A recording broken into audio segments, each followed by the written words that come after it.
Bloomberg Audio Studios. Podcasts, radio, news. You're listening to the Bloomberg Balance of Power podcast. Catch us live weekdays at noon and 5 p.m. Eastern on Apple CarPlay and Android Auto with the Bloomberg Business app. Listen on demand wherever you get your podcasts or watch us live on YouTube.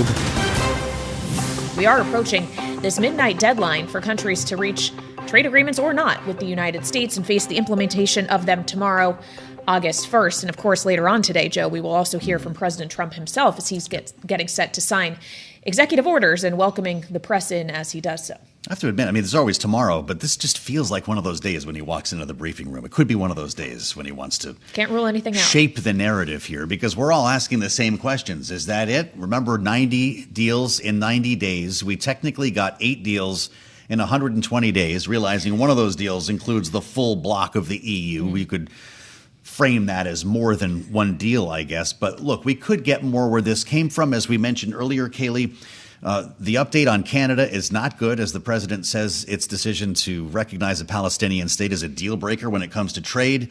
Mexico gets a 90-day reprieve. Let's go to the White House to see what else we may have learned here in the last 24 hours. Bloomberg Washington correspondent Tyler Kendall is on the north lawn of the White House right now to bring more to us here. Tyler, what's happening in that building behind you? Is the president done?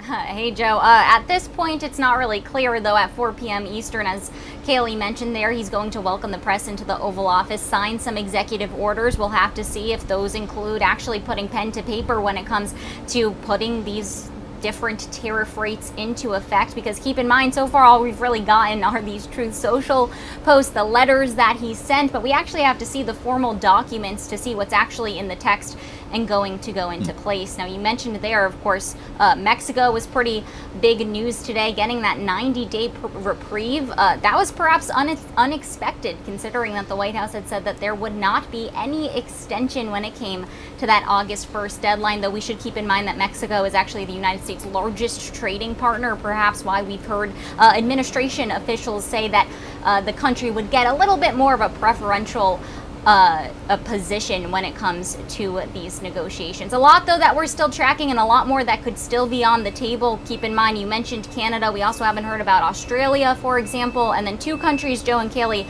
I'll put on your radar that we could get an update later today: Thailand and Cambodia. The Commerce Secretary Howard Lutnick last night said that they had finished those agreements, but we've yet to see what that lower rate could be. Right now, they're facing a 36% tariff, comparatively higher to what their neighboring nations have gotten in that region. Well, when we consider that region, Tyler, in which, of course, China features incredibly heavily, do we have an understanding of how it went when the Treasury Secretary Scott Bessent and USTR Jamieson Greer briefed President Trump on their negotiations with China in Stockholm earlier this week?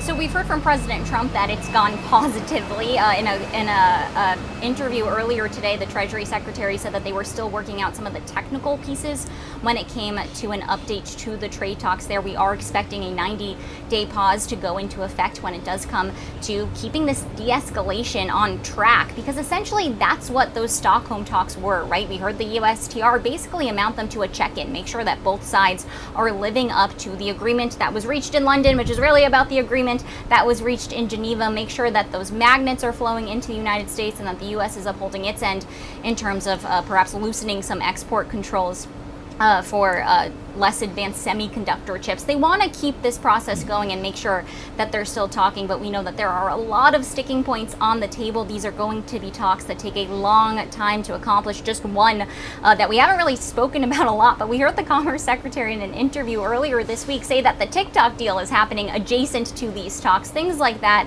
that really do come into the picture and the negotiating picture that just make this all the more complicated.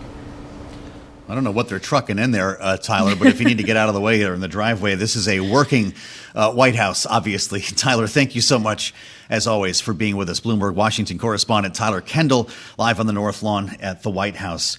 We try to seek voices of experience, practitioners, people who have been in the process of, in this case, cutting trade deals, to get a better sense of what's happening here at the White House. Kailey, we've talked so much about the lack of paper, the lack of detail.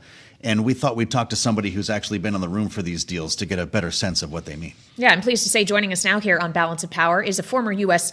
Trade Representative himself, Ron Kirk, who served in that position from 2009 to 2013 in the Obama administration. Ambassador, thank you for being with us once again on Bloomberg TV and radio. As we consider what are being described as deals here, does it meet your definition of a deal? Do any of them? You know, they are not trade deals in the traditional sense of a formal treaty like the USMCA or other agreements that are enforceable, or even agreements in which Congress signs off on them. But I think our partner countries have accepted the fact that we are just in uncharted waters in terms of this administration. And the fact that the president is using a heretofore never used authority with these emergency economic powers and are just trying to avert what could be a horrific situation, not only for them, but I keep stressing the point. This is not good for American business nor families, because no matter how many times the administration says it, whatever the tariff rates are, they're going to be vastly higher than they were last year at essentially 0 or 2%. And they're going to be paid by small businesses, large American importers, and ultimately American families and consumers. What do you make of President Trump's conflating of geopolitics with trade policy? We've seen this take place now with India and Pakistan, Cambodia and Thailand. In the case of today, Canada, recognizing it says will formally recognize a Palestinian state. Donald Trump says that's a deal breaker. We can't have a trade deal with Canada. That would be the definition of uncharted territory. But what does it mean for both our trade policy and our geopolitics and our relationships with our allies? In fairness, there have been cases in the past where there were overriding geopolitical factors that prevented us from moving forward with a trade agreement. You may remember the Colombia agreement, which I inherited when I served as trade rep for President Obama, was stalled because a member of the Colombian government had murdered a U.S. soldier. But in this case, I think it's the lack of consistency, Joe, that bothers people. A number of the member states of the European Union have also spoken out and been, even before Canada, saying that they thought there should be a Palestinian state. But the biggest thing that troubles me in talking to businesses, what they want is some sense of what the playing field is going to be, some level of stability. Tell them what the rules are going to be, because all of us, I think, want to support the president's desire to bring manufacturing back. But as you know from talking to businesses every day, the uncertainty, the on again, off again nature of these tariffs makes it impossible for businesses to try to forecast and plan ahead. And in the interim, you have a number of businesses, particularly small businesses, that are just suffering under the weight of these tariffs and looking for relief. Well, and of course, some of those businesses in some U.S. states have taken to the courts to try to find that relief. As you well know, Ambassador, there was a court challenge on the president's use of IEPA powers, specifically a suggestion that the legal mechanism for which he's using to apply a lot of these tariffs may not actually hold water. An appeals court is actually considering that very question today, though it's unclear when we'll get a ruling. What would be the course of action for the president if indeed the appeals court decides that IEPA is not applicable in the vast majority of these cases? If the court were to rule in favor of the plaintiffs, who in most cases have been small businesses, and that is questionable given the latitude the courts have given this administration, but if they were, then the president would have to follow the traditional legal norms that Congress has put in place for the president to be able to levy tariffs outside of the normal protocol. And those would be the tariffs, for example, that he has talked about with Brazil under, I don't want to get too technical, under a 301 investigation. And then there is a different section of the trade law that allows the president to levy some tariffs under national security concerns. But in each of those, businesses have to have the ability to go in, file, share information with the administration on how those tariffs may or may not impact their businesses. It is a much more informed process. That's what the president did the first time. I mean, I'm told he was frustrated by that pace, and that's one reason he has used this very novel approach of relying on a emergency economic power that has never been used before to levy tariffs. The ambassador referring to it as a novel approach. Ron Kirk, the president says the deadline will not move. Well, I guess unless you're Mexico. But if that's the case, they've also said countries can call. What's that? He told us the deadline wasn't going to move on Liberation Day. He told us it wasn't going to move in 90 days. And I think, look, and not to make light of it, the one reason I think you've seen the markets not overreact to this is they've become a little bit dependent on the belief that when he gets up to the point of knowing the economic harm these tariffs would inflict, he has found a way to back away. He did it with China, did it with Mexico today. We've done it with Japan. So we'll have to see. We'll know by, I guess, noon tomorrow.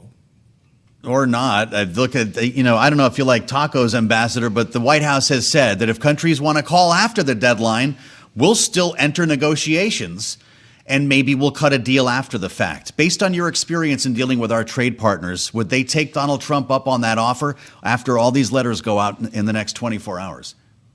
Well, I think every country will, particularly, I mean, the level of tariffs that the president is imposing, frankly, just don't relate to the harm that he says he's trying to cure. And you've had enough economists speak to that.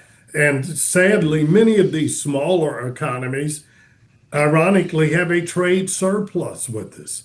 And yet they're still being hit with tariffs on mostly sending us goods and trinkets for which there's just not that big of a market going the other way. So I think all of us expect that if these countries can somehow get into the queue, if their president can call and, in our president's view, bend the knee or say the magic words, then relief will be coming. But the most powerful factor in this, frankly, has been the market. Every time the president has threatened to impose, double-digit tariffs above 20%, the markets have spoken and spoken quite quickly, and the president has backed off, similar to when he made the threat to fire the head of the Federal Reserve.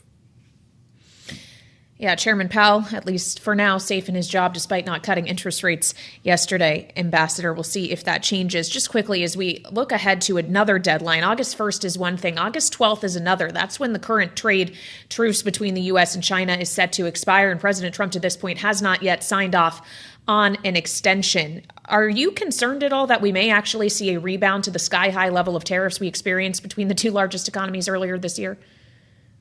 I'm concerned, but I will tell you, I think I and others are relieved that at least the language we're hearing both out of the White House, out of the U.S. Trade Rep and the Secretary of Commerce's office seems like an attempt by both countries to really sort of de-escalate the tension and get to a level of negotiation that's going to be more beneficial to both countries. Now, to be sure, we are in a very different place with China, and not because of the Trump administration, but because of President Xi and his nationalist policies. But both countries have realized there's a lot more pain to be inflicted on one another than if we can find some way to at least make sure that American industries have access to those critical minerals that we want while protecting our basic interests. And as you noted in your earlier comments, perhaps give the U.S. giving a little bit on some of the export controls. Mm-hmm. Thanks for bringing us inside the process, Ron Kirk, former U.S. Trade Representative in the Obama administration. It's great to have you with us. We'll assemble our panel next only here on Balance of Power on Bloomberg TV and radio. You're listening to the Bloomberg Balance of Power podcast. Catch us live weekdays at noon and 5 p.m. Eastern on Apple CarPlay and Android Auto with the Bloomberg Business app. You can also listen live on Amazon Alexa from our flagship New York station. Just say, Alexa, play Bloomberg 1130. It's going to be something when Figma starts trading. Are you following this? FIG, plug it into your terminal. Figma IPO today. These numbers just... Producer James keeps putting these prices in front of me. It just keeps getting bigger. Figma shares now indicated to open $105 to $110 each. Remember, the IPO price is $33. It's a fascinating company. This digital design firm that's got everybody excited at the New York Stock Exchange. When it starts trading, you'll hear about it right here on Bloomberg. This is something that we're going to talk about now that has the president very upset. It has nothing to do with tariffs or trade. Why would one Republican, the president asks on Truth Social, Senator Josh Hawley from the great state of Missouri, join with all of the Democrats to block a review sponsored by Senator Rick Scott and with the support of almost all other Republicans of Nancy Pelosi's stock trading over the last 25 years? Yeah, this is an effort to stop insider trading in Congress, and apparently Josh Hawley is on board. President says the information was inappropriately released just minutes before the vote, very much like sabotage. The Democrats, because of our tremendous achievements and success, have been trying to target me for a long period of time, and they're using Josh Hawley, who I got elected twice, as a pawn to help them. He refers to Josh Hawley as a second-tier senator in this effort to combat insider trading on Capitol Hill. He's referring to Nancy Pelosi because she has frequently been the poster child for this kind of stuff. That's where we start with our political panel today. Jeannie Shanzano is with us, Bloomberg Politics contributor, senior democracy fellow with the Center for the Study of the Presidency and Congress. Of course, Bloomberg Politics contributor, as I may have mentioned. Joined today by John Seaton. It's great to have John back, Republican strategist, founder, CEO of Echo Canyon Consulting. And so here we go, Jeannie. We've talked about these stock bans before.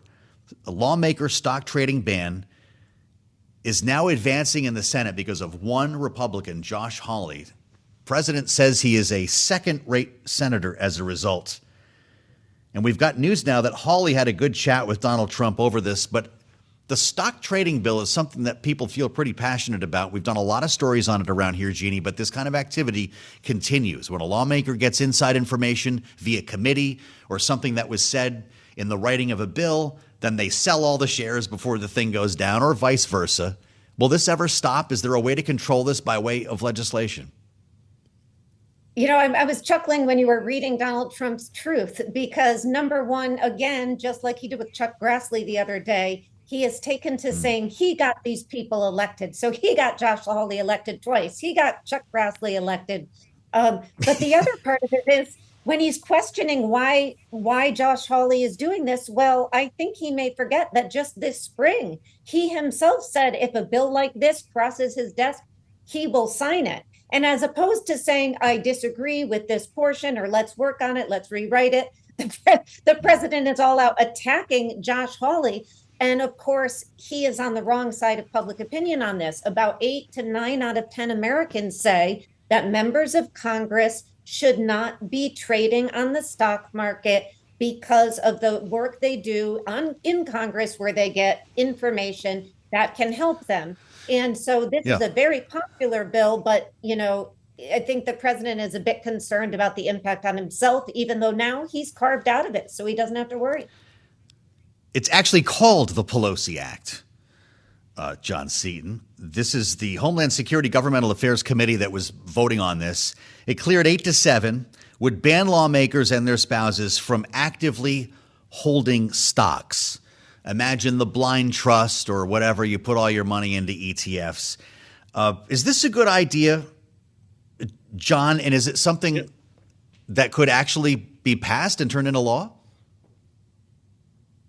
As Jeannie noted, it has tremendous amount of public support. I think people are very concerned that lawmakers are getting information before the general public and then using that information, right or wrong, to make decisions as to their stock portfolios. So I do think it has a lot of support. I do think that Josh Hawley has been very consistent on this. He is a true populist, and so I wasn't terribly surprised to see him vote the way he did. I was a little bit surprised by the president's reaction, but yeah, I think this thing has real legs, and it would not be surprising to me if it made its way to the president's desk. The bill apparently was originally dubbed the Pelosi Act. Now it's the Honest Act. Is that right, Cece? She got a name change on it. Rick Scott, the Republican from Florida, Jeannie, asks, anybody want to be poor? I don't. Does it come down to that? Rick Scott already has a lot of money, doesn't he? He does, as do most members of the Senate. Not all, but this is why we call it the Billionaires Club. And, you go back to, I think it's a 2022 New York Times study, which found in Democrats and Republicans, because of course this is bipartisan, about 20% or a fifth were buying and trading stocks in this study that benefited, and they benefited from their work in Congress. And, as John just said, and everybody would agree, most Americans think that in a representative democracy, you elect people, send them to Congress, not to enrich themselves by buying and trading stocks based on information they've gotten, but doing the work of the people. And so I do think there are concerns, by the way, about this bill. I am particularly concerned about the impact on spouses, partners, children, the like. I think there are discussions to be had, but I also agree that we need to move forward on something that makes sense so that we do have rules in this regard in the Congress, but they do need to be strengthened so that the American public has more confidence in the people that they are sending to Washington, D.C., which is at an all-time low, as you know today, Joe. John, what do you make of the modification for President Trump? Jeannie mentioned this. It was changed to carve out President Trump here because he's term limited and cannot seek another term. This would be triggered by, you'd have to divest within 90 days of your intention to seek another term. That's how this would work. Rand Paul says the substitute would protect Donald Trump. He's actively investing in a lot of things right now, John, including crypto. Why not keep the president covered by this? I think Republicans rightly have a lot of concern that there has been kind of a weaponization against this particular president and his family. It's important that this bill move forward, and I think the Republicans want to make sure that it's not used kind of as yet another cudgel against President Trump. So writing it in such a way that he is term limited out, it can't retroactively impact him or his family, but again, do the right thing and do what the American people really do want, which is some accountability from lawmakers and make sure that they're not enriching themselves due to the jobs they have in the Congress. I'm kind of surprised we don't hear more outcry from voters on this. I mean, there have been 60 Minutes pieces. There's been endless coverage on Bloomberg about this. But Republican senators, with the exception of Josh Hawley, are in many cases just frozen in the headlights here, Jeannie. Bernie Moreno, Republican from Ohio, freshman, of course, a co-sponsor of the original Pelosi Act, voted present on the substitute amendment, arguing that senators should not have been forced to swallow last-minute changes. Quote, if you had a gun to my head, I could not tell you what I am about to vote for. How could this be, Jeannie? It is hard to believe. I think it is reflective of the fact, a very simple rule in Washington, that when it is called the Pelosi Act and it is Republicans aiming the gun at Democrats, they are for it. And when it switches and it is looked like it's aimed at the president or other Republicans, you find Democrats on board and Republicans fall off. And this is what is so troubling to the American public about this. And that's why on this issue of the carve out for Donald Trump, I do think that the carve out makes sense. I also think he has been skirting ethics, if not running up against them, as it pertains to enriching himself and his family in ways that we've never seen before. I think it's unconscionable, but I also think it is such a politically charged issue that if we want to move forward at all with legislation, that carving out the current president and vice president may be the only way to do that, or so I would have thought until last night when this bill, even with the carve out, didn't get much Republican support beyond Josh Hawley. See, Donald Trump writing, I don't think real Republicans want to see their president, who has an unprecedented success, targeted because of the whims of a second-tier senator named Josh Hawley. I guess they had a chance to talk it out. Coming up in our next hour with our panel, Jeannie and John, we're going to be talking trade a lot because we're counting down the hours here to the trade and tariff deadline. August 1st, yeah, that's tomorrow. So technically at midnight, the tariffs, reciprocal tariffs, will take effect. So here we are on the eve. You could argue that this is the deadline day because once the clock strikes 12, they're in effect. 11:59 is technically the deadline. And John, we could get more deals today, but I'm wondering your thoughts, and we'll have a lot more time to explore this in our second hour here on Balance of Power. Your thoughts on the way this is playing with voters. Are people paying attention to the details of these trade deals that are coming out in the past couple of days? I don't think that people are paying a lot of attention. I think certainly Republican voters have been hearing this president talk about tariffs since long before he was president of the United States. And so I don't think it's a huge surprise, at least to Republican voters. And honestly, I think people start paying attention if they see big changes in the cost of goods and in their overall quality of life. Until then, I think it's just kind of background noise, and they really aren't as tuned into it as we are, frankly. 90 deals in 90 days was the line, Jeannie. We got 8 deals in 120 days. How should we be looking at it? And you know my view, Joe, 8 deals with no details and not really any sign off. I'm not sure if I'd call them deals, but okay. It's less, but I'll tell you when people are going to start to notice. I mean, we heard today that Charmin is going to increase their prices come the fall, the summer, perhaps. And those are household goods that people depend on, from, toilet paper, if you see diapers go up, if you have children, as, we all know how expensive those are. That's when people are going to start paying attention to this. If those prices, people follow Charmin and those prices go up, which if we get huge, tariffs put in place on all these countries in the next few hours, that very well could happen.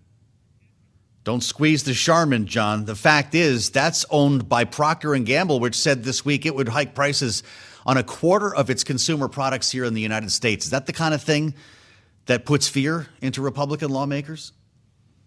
Yeah, look, I mean, I think we saw with the last administration, we probably talked about it on this show, that they were so slow to kind of react to and recognize people's concern with skyrocketing prices that by the time they tried to do something about it, it was really too late. So I do think that Republicans in Congress and in the administration are going to pay very, very close attention to the cost of those household goods that Jeannie talked about. And I do think that they'll really want to keep an eye on it and make sure that they do everything they can to keep prices low, because that is something that voters definitely notice and definitely will impact the way they behave next November. I'm a little worried about it. We're going to do this whole panic buying of toilet paper again. Is that happening, Cece? Do I need to run out to Costco now, get cases of Charmin? Just wait until this fall and the back-to-school shopping stories kick in. Jeannie Shanzano and John Seaton, our Democrat and Republican, a great panel today. Thank you both for the insights.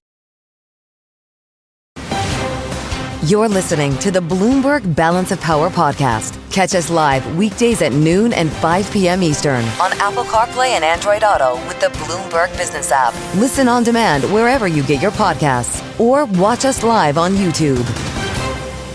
Thursday edition of Balance of Power, the early side edition, where we expected a flurry of paper today from the White House. This is deadline time for reciprocal tariffs. They would take effect midnight tonight, so 11:59 p.m. we'll call our deadline here. But Kailey, this is not a flurry of paper about tariffs, at least not yet.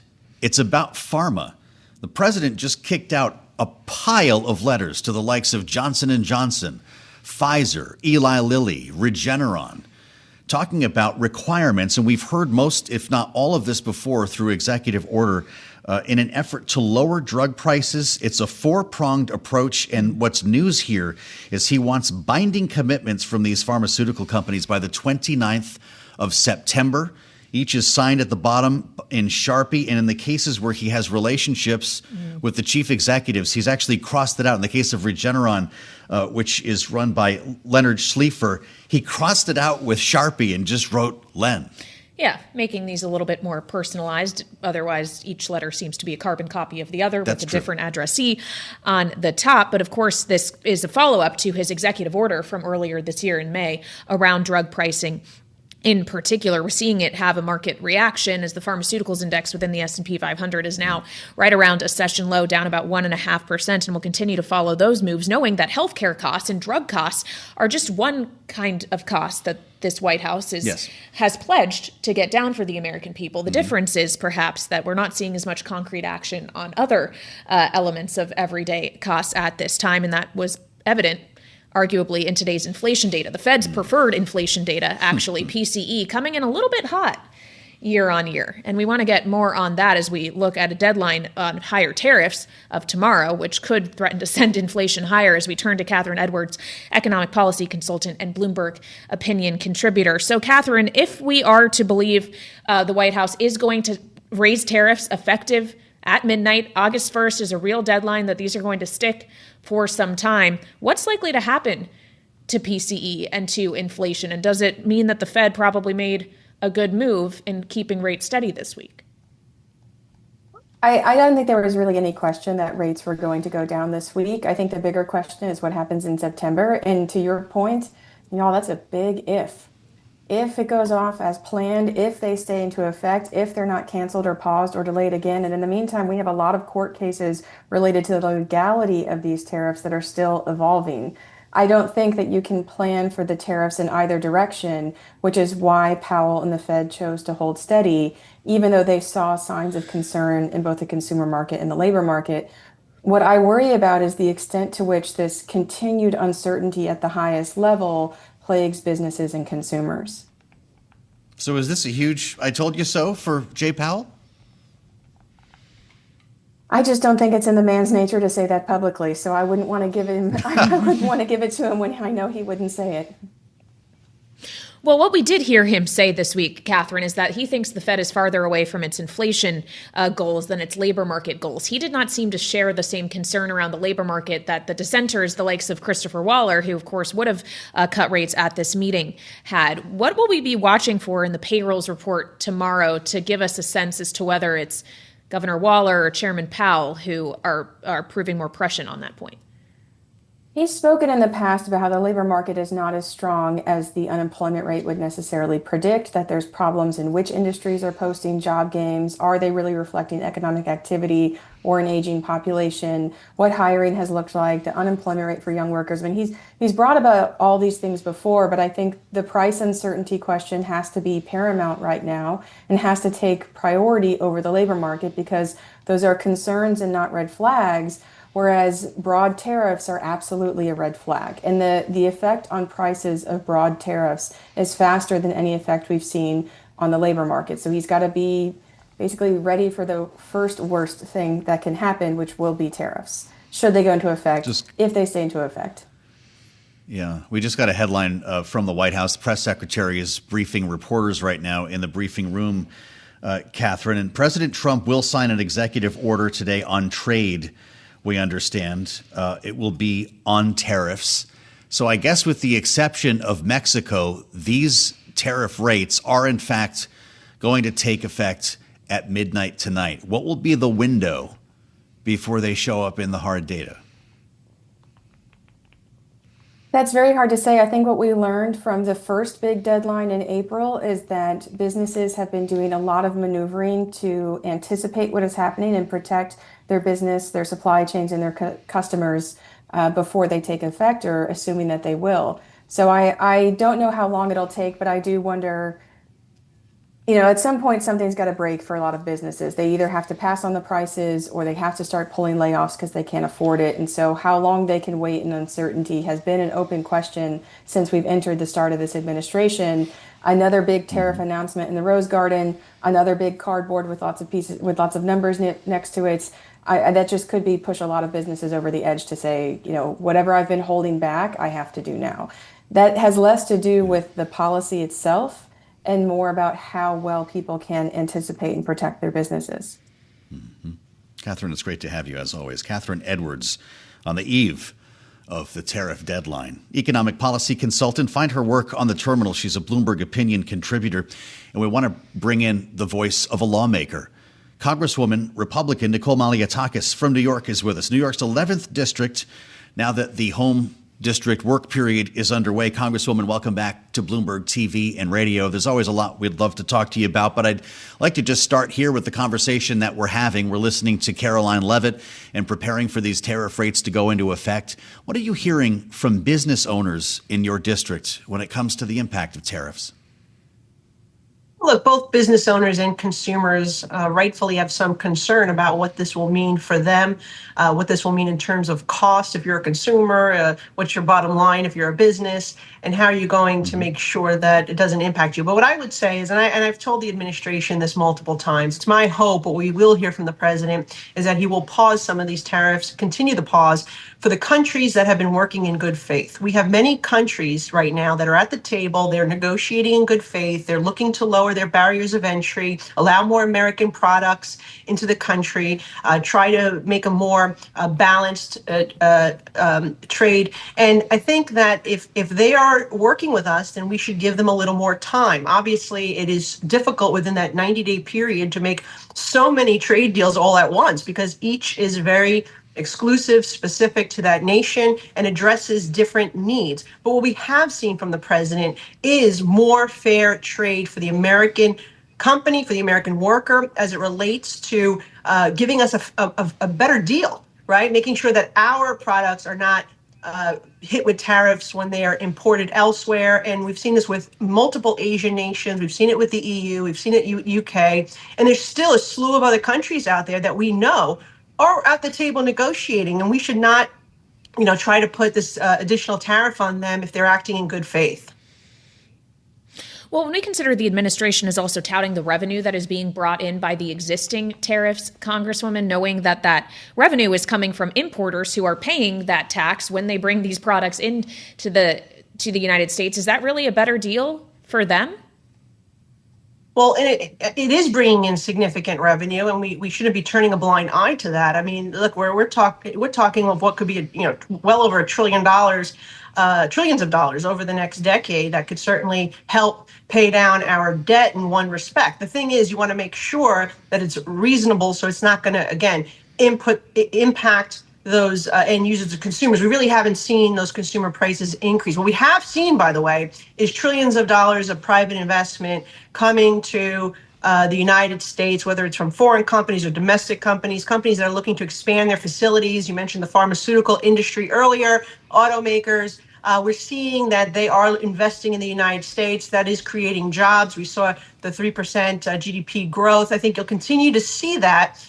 Now that we've also passed the tax legislation that will be pro-growth, pro-jobs, that will play a role. It all needs to be balanced. That's, I think, at the end of the day, what people are looking for, some type of balance here. And tariffs is a small piece of that equation, is a strategic tool, needs to be used, though, in a targeted approach. And really, we should be looking for a particular outcome from the nation that we're dealing with, not just an across the board, slamming every country with tariffs, particularly if they're working with us at this moment to get a more fair trade deal.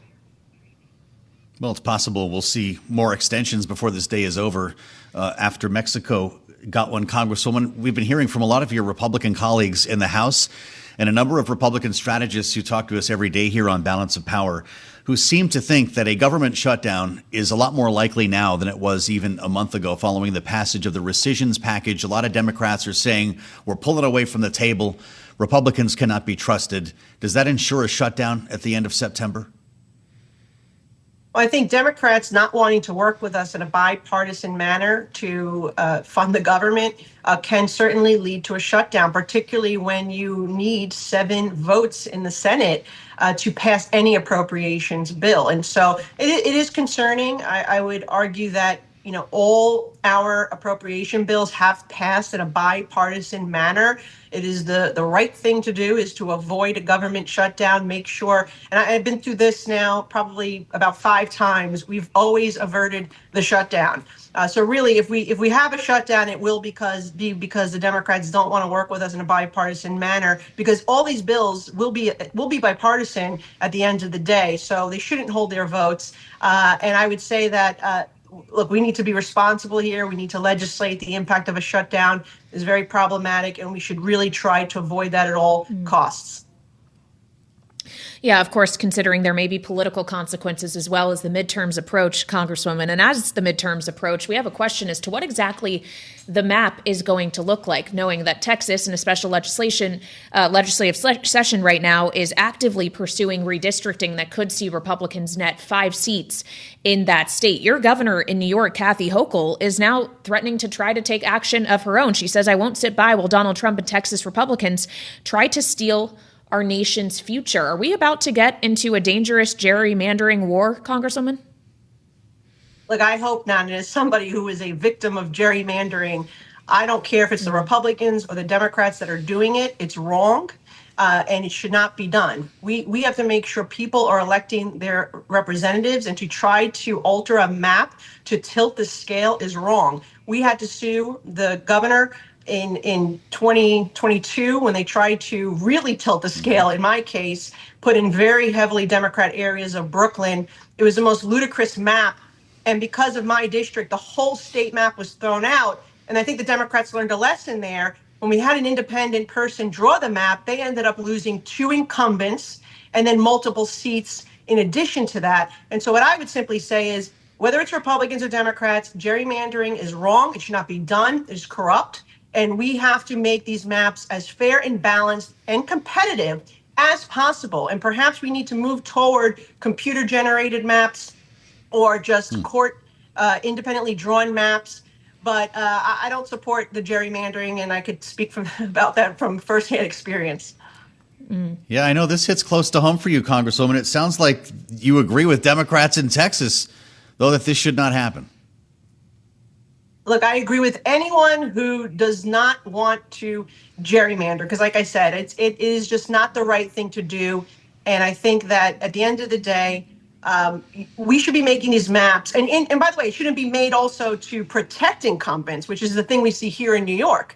These maps, whether they're at the state or federal level, are drawn to protect incumbents, and they're not competitive. My seat happens to be a competitive seat. It's one of the only competitive seats. Actually, I think it is the only competitive seat in the city of New York on the federal level. And that's the way it should be. So the voters have a say on whether they want me to represent them for another 2 years. Unfortunately, it's not like that throughout the state, and it shouldn't be an incumbent protection program either. All right. We appreciate your candor, Congresswoman, and you joining us, as always, Congresswoman Nicole Malliotakis, the Republican representing New York's 11th District. You're listening to the Bloomberg Balance of Power podcast. Catch us live weekdays at noon and 5 p.m. Eastern on Apple CarPlay and Android Auto with the Bloomberg Business app. You can also listen live on Amazon Alexa from our flagship New York station. Just say, "Alexa, play Bloomberg 1130.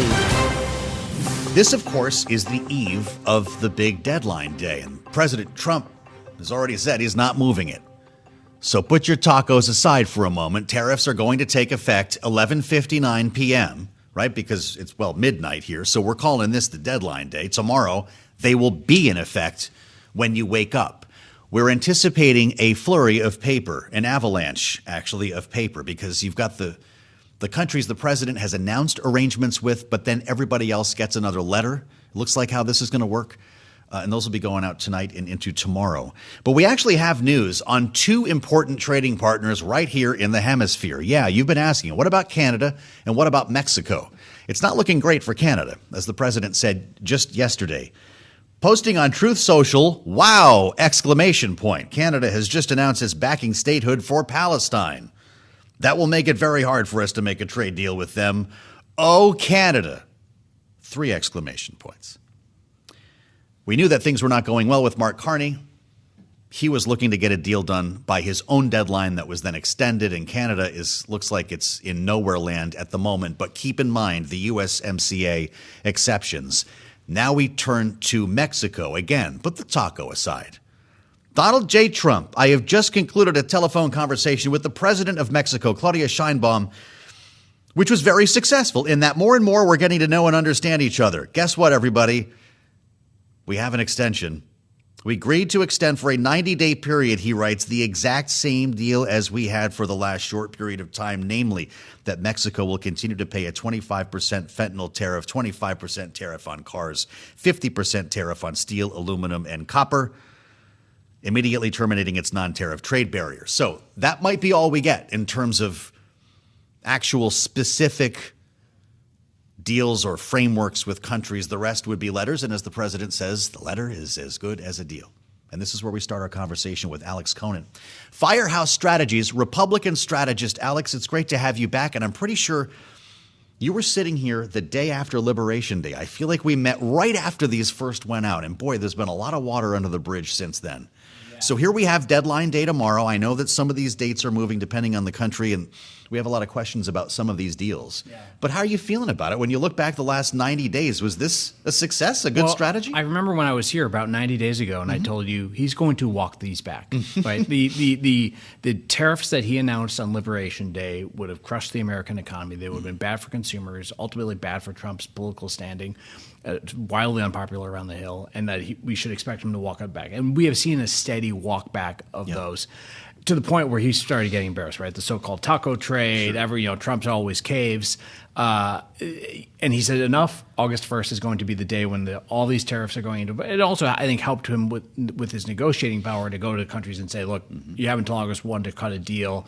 Really lit a fire under the trade negotiators. He has announced all sorts of trade deals now, which is mostly just us raising tariffs, not as much as he originally said, but still raising tariffs on some of our biggest trading partners. The devil will be in the detail on those, right? We have yet to see the fine print on any of those deals. I think the market, companies are eager, importers. Yeah. I think if I'm a customs agent, I want to see the details right now. So I think it'll be interesting to see the details of those, which they'll have to produce very quickly. And it'll also be interesting to see if these hold, or if we see more walkbacks in the future with some of our big trading partners. The tariffs that he's talking about on Canada, that's really going to hurt the U.S. economy. I mean, the U.S. economy is deeply intertwined with Mexico and the Canadian economy. This is why he's done the delay for the Mexico one. And it'll be interesting to see if the Canada one actually holds. Well, it sounds like you see the jury as still being out. We thought we'd have a deal with India. That was one of the first countries that came up. Didn't happen. Yep. You wonder if these threats result in one, because they've said, well, this is a deadline on August 1st. Anybody can call the president, make a deal anytime they want. So how much of this will continue to roll into the fall? Yeah, well, I think one of the issues is that we talked about this 90 days ago, and I think it remains true that the administration still has not laid out a clear rationale for why we are embarking on all these new tariffs around the world, right? Some of it is, look, we need to crack down on China, and we need to really raise tariffs on China. China actually is getting let off relatively easy so far. And you have a lot of companies who are in China who are looking at, well, India would be a good place to move move that manufacturing. And now the tariffs in India are even worse. So I think there's a disconnect with, is this about China? Is this about raising revenue? Because sure, it's raising some revenue, but not nearly as much as they promised. And at the same time, you're seeing it starting to really drag on GDP, which ultimately is also going to impact tax receipts. Or is this about reshoring American jobs? Because we haven't seen any evidence of that yet either. So, I think the administration does have some challenges here. Ultimately, this is driven by what Trump believes, which is that tariffs are good. This is the one thing he's been consistent on for his entire adult life, that he wants more tariffs. And we're going to, and that's what we're finally seeing. And I think the economic impact, once they are actually in place, it'll be real. What do you make of the messaging that's coming out of this White House that it's not inflationary, tariffs are maybe a one-time adjustment? When we hear from the likes of Procter & Gamble this week, we're hiking prices on a quarter of our goods. You're a political practitioner. At some point, this makes its way to the consumer, to the voter, that may not be consumed or even interested in any of this talk of tariffs or what these deals include. At some point, though, it lands on the kitchen table, and that's That's where the political operatives come in. I mean, look, as Joe Biden found out the hard way, inflation is the number one killer of a presidency. And tariffs are inflationary, full stop. I mean, tariffs literally are raising the prices of imported goods. And you can make them in the U.S., but they're going to be more expensive in the U.S. And for the consumer, that means ultimately they're going to be paying more for many of the goods and services. Look, if you like avocados and these tariffs go into effect in Mexico, the price of avocados are going up. The price of guacamoles are going up. And so the consumers will ultimately see that, and they will hold the White House accountable. And look, if inflation is not going up, that's because demand's going down, and that's what we saw in the inflation numbers that came out this morning, where inflation was up, but not as much as we feared, in part because demand is falling. So look, either consumers are buying less, which is not great for the economy or for consumers, or inflation's going to go up. Either is a political loser for Trump in the long run. Now, look, there's going to be a lag. And the last time I was here 90 days ago, I was like, look, Trump is really threatening Christmas. Well, a lot of the stuff that people are going to be buying for Christmas has already been imported. So, a lot of this won't show up until 2026. Sure. Unfortunately for Trump and the Republicans, there happens to be a pretty big election in 2026. Well, that's very true. The timeline here could be very difficult for Republicans. Knowing, of course, that you can't have a taco without avocado. You mentioned guacamole. You reach for this, Alex Conant, on what producer James reminds us is National Avocado Day. How does this happen? July 31st, the avocado, as I read, is a food without rival among the fruits, the veritable fruit of paradise. That could come back to bite Donald Trump. I was born in 1980. When I grew up, we did not have avocados. When I was a teenager, I had never had guacamole. Now I'm from Minnesota, so we don't have a whole lot of Mexican food in Minnesota. But I swear that this is the fact that Americans enjoy avocados in the vast quantities that we do is because of NAFTA. How about that? It's because of NAFTA, and Americans aren't going to stop buying avocados, but they might start paying a lot more for them. And you know what? They're not going to like that. That's wild. And boy, isn't that the truth? I never saw a taco when I was a kid growing up in northeastern Canada. I wouldn't even know what that was. Right. A bagel was exotic. So bring this down to the congressional level, because you've got lawmakers who are on recess right now, and they've got to carry all this water. Uncertainty about tariffs. Maybe there's some support for tariffs if you're talking to steelworkers. It depends on what your district is. But, particularly these states along the Canadian border, this is a real issue. People are talking about it all the time. Yeah. You add Jeffrey Epstein. You add some of the other issues that have been coming out of Washington lately. What do you tell a Republican lawmaker trying to have a town hall? Well, look, first off, it's not all doom and gloom out there. The president has had, I would argue, a wildly successful opening to the first 6 months of his presidency. You look at his successes in the Mideast vis-a-vis Iran. You look at the tax bill that they just passed, some of the regulatory efforts that he's got, which I think are very popular. I think the tax bill, I know Democrats are very excited about it because it polls poorly, but I think once Americans start recognizing some of the benefits from it, look, so no taxes on tips, no taxes on Social Security. Those are going to be election winners. And a lot of the stuff that has dominated the headlines, the cuts in health care that I think will ultimately not be popular, a lot of that doesn't come into effect for quite a while. Most of it not until after the 2026 midterm. So if I'm a congressional Republican, I'm back right now, I'm pointing at, look, GDP is high. It's growing. We're at the rate, GDP growth is fine. Inflation is low. Unemployment is low. The world seems safer now than it seemed 9 months ago. That is all. So you can craft an elevator pitch. That's and by the way, you don't have to pay tax on your tips this year. This is all pretty good stuff. So I think the Republicans are in good shape right as we sit right now. I do think that tariffs add a lot of uncertainty into the economy, and how the economy looks a year from now. It's going to be different than it is now, and there are clearly some headwinds if you look at the data. We've got about a minute left. Are you running odds for a shutdown? Yeah, it doesn't look good. I mean, look, here's the issue. You need Democrats they're out. Yeah, you need Democrats to keep the government open, and the Democrats have, their base really wants them to fight. Their base was furious when they did the CR earlier this year to keep the lights on. I think Rescissions was the real sin, though, right? Yeah, one, they don't like I think they don't like the recessions. It was $9 billion. I think the larger issue is that they are feeling immense amounts of pressure from their base to not cooperate with Republicans at all. So I do think it's going to be a challenge. There's going to be a big fight this fall. It's going to be fun to watch. Have a great August. If I don't see you before, then let's get back together when Lawmakers return and see where we are. Let's do it. Always a great pleasure to spend time with Alex Conant, Firehouse Strategies. Happy Avocado Day. Thanks for listening to the Balance of Power podcast. Make sure to subscribe if you haven't already at Apple, Spotify, or wherever you get your podcasts. And you can find us live every weekday from Washington, D.C. at noontime Eastern at Bloomberg.com.